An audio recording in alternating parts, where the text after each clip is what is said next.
മാമിൻ അഹദിൻ അഗീറു മിനല്ലാഹി അൻ യസ്നി അബ്ദുഹു ഔ തസ്നി അമത്തുഹു. അള്ളാഹുവിനേക്കാൾ വെറുപ്പുള്ള ഒരാളുമില്ല അവന്റെ അടിമ വ്യഭിചരിക്കുന്നത് വിഷയത്തിൽ, അവന്റെ അടിമപ്പെണ്ണ് വ്യഭിചരിക്കുന്ന വിഷയത്തിൽ അള്ളാഹ്ക്കുള്ള ദേഷ്യം പോലെ ദേഷ്യമുള്ള വെറുപ്പുള്ള ഒരാളുണ്ടാവില്ല. നിങ്ങൾക്കും ഉണ്ടാവില്ല വെറുപ്പ്. അത്ര കണ്ട് പടച്ചവന് ദേഷ്യമുള്ളൊരു കാര്യമാണെന്ത്? വ്യഭിചാരം. ആ വ്യഭിചാരത്തിന് പല രൂപങ്ങളുമുണ്ട്. ആ രൂപത്തെക്കുറിച്ച് റസൂൽ പറഞ്ഞിട്ടുണ്ട്. കണ്ണിന്റെ വ്യഭിചാരം, കണ്ടുകൊണ്ട് അന്യ സ്ത്രീകളെ നോക്കലാണ്, അന്യ സ്ത്രീകൾ അന്യ പുരുഷന്മാരെ നോക്കലാണ്. ഇതേപോലെ കയ്യുടെ വ്യഭിചാരം അന്യ സ്ത്രീകളെ തൊടലാണ്. അതുപോലെ അന്യ സ്ത്രീകൾ അന്യ പുരുഷന്മാരെ തൊടലാണ്. ചെവിയുടെ വ്യഭിചാരം അന്യ സ്ത്രീകളുടെ സംസാരം നമ്മൾ കേൾക്കലാണ്. അന്യപുരുഷന്മാരുടെ സംസാരം എന്തിയ സ്ത്രീകളും കേൾക്കലാണ്. പിന്നെയോ നാവ് കൊണ്ടുള്ള വ്യഭിചാരം, നാവ് കൊണ്ട് എന്ത് ചെയ്യുന്നുണ്ട്? അതിനെ പറ്റിയ വാചകങ്ങളും മറ്റുള്ള അനാവശ്യങ്ങളും പറയലാണ്. ഇതിനെയെല്ലാം പൂർണ്ണമായി യാഥാർത്ഥ്യമാക്കുന്നത് ഹുഹ്യസ്ഥാനമാണെന്നേ ഉള്ളൂ.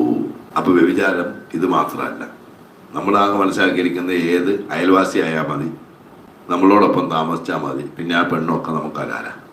അവളോടൊപ്പം കയറാനും ഇരിക്കാനും കിടക്കാനും നടക്കാനും ഒക്കെ ഒരു കുഴപ്പമില്ല. ഇതാണ് ഇന്നത്തെ സമൂഹം മനസ്സിലാക്കിയിരിക്കുന്നത്. തെറ്റായ നടപടിയാണത്.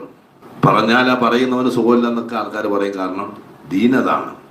അന്യ സ്ത്രീകളെ കാണലോ സംസാരിക്കലോ അവരുമായി എന്ത് ചെയ്യുന്ന ഇടപെടുകലോ ആർക്ക് പാടില്ല. ജുമാ ജമാഅത്തിന് പോലും പെണ്ണ് വരരുതെന്ന് പറഞ്ഞതിന് കാരണം എന്താ? അന്യ സ്ത്രീയും പുരുഷനും ഇടകലരല് വരുന്നത് കൊണ്ട് വരരുത് എന്നാ. അല്ലാതെ എന്തിയാ പെണ്ണായി ജനിച്ചതിന്റെ പേരിലല്ല പറഞ്ഞത്. ആ ഒരു സംഭവം അത്ര കണ്ടുപോലും ഇബാദത്തിന്റെ കാര്യത്തിൽ പോലും സൂക്ഷിക്കപ്പെട്ടിട്ട് ഇന്ന് ഇതെല്ലാം നിരുപാധികം എല്ലാവർക്കും ഹലാലായിരിക്കുന്നു എന്ന നിലയ്ക്കായിട്ടുണ്ട്. അയൽവാസിയുടെ ഭാര്യനെ മറ്റവനക്ക് കാണാം, സംസാരിക്കാം. അയൽവാസിയുടെ ഭാര്യ മറ്റവൻ്റെ അടുത്ത് പോയിട്ട് സംസാരിക്കുക. അവനെ എൻ്റെ അടുത്ത് പോയി പ്രശ്നങ്ങൾ പറയുക. അവനെ കൊണ്ട് എന്ത് ചെയ്യുന്ന വണ്ടി വിളിച്ച് എവിടെയൊക്കെ പോവുക. ഇങ്ങനെയൊക്കെയുള്ള തോന്നിവാസങ്ങൾ ഇപ്പോൾ നടന്നുകൊണ്ടിരിക്കുക.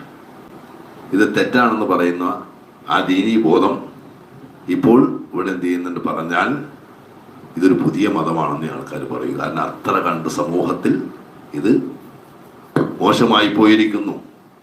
സുൽത്താൻ ഉലമ ഇതിനെക്കുറിച്ച് പറഞ്ഞപ്പോഴത്തേക്ക് ഇവിടെ എന്ത് ചെയ്യുന്നുണ്ട്? മീഡിയകളിൽ എന്തായിരുന്നു സ്ഥിതി?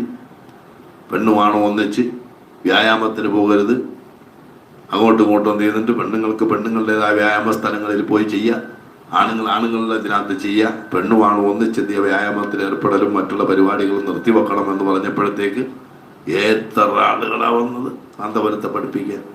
തിരിഞ്ഞില്ല. ദീൻ അതാണ്.